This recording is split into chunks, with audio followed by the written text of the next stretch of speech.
मुख्यमंत्री शिवराज सिंह चौहान शनिवार को इंदौर पहुंचे। यहां सबसे पहले वे महू पहुंचे, जहां उन्होंने भाजपा प्रत्याशी उषा ठाकुर के समर्थन में जनसभा की।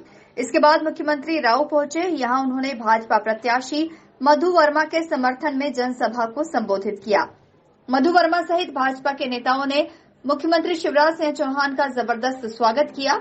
इसके बाद मुख्यमंत्री शिवराज सिंह चौहान ने मंच से ही अपनी उपलब्धियों को गिनाया। कांग्रेस के नेताओं पर उन्होंने जुबानी हमला बोला। मुख्यमंत्री ने इंडिया गठबंधन पर भी जमकर निशाना साधा। उन्होंने कमलनाथ सरकार के 15 महीनों के कार्यकाल में भाजपा द्वारा लागू की गई तमाम योजनाओं को बंद करने का भी आरोप लगाया।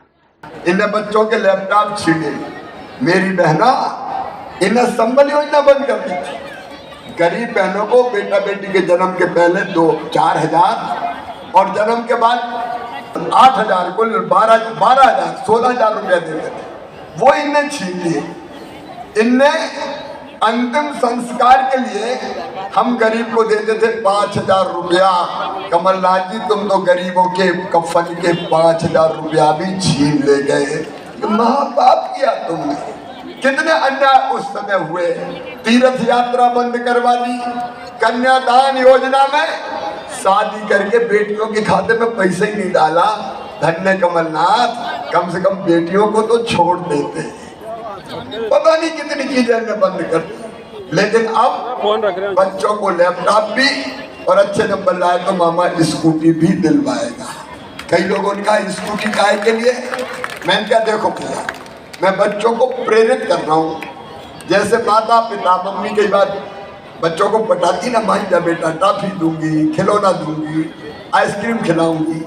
मैं कहता हूँ पढ़ लो बेटा बेटी, मैं तुम्हें स्कूटी दूंगा, मैं तुम्हें लैपटॉप दूंगा। ये इसलिए इसके पीछे की भावना ये है कि बच्चे मेहनत से पढ़े और आगे बढ़े और उनकी जिंदगी संभाले। और एक बात और, सब सुन लें, सब सुन लें, गरीब हो, निम्न मध्यम वर्गीय हो, मिडिल क्लास के भाई बहनों, देखो इन बच्चों को ठीक से पढ़ाना लिखाना, इनका एडमिशन इनकी मेहनत से मेडिकल कॉलेज, इंजीनियरिंग कॉलेज और कई उच्च शिक्षण संस्थान में हुआ, सरकारी में हो चाहे प्राइवेट में हो।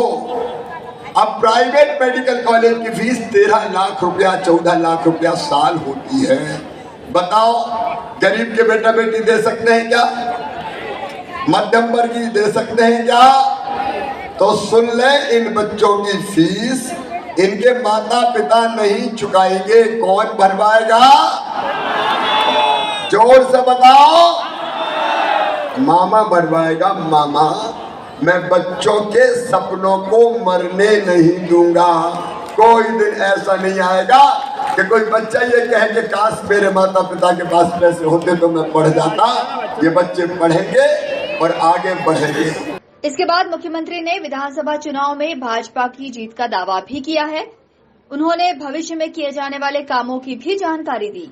Bureau report, INN news, Indore.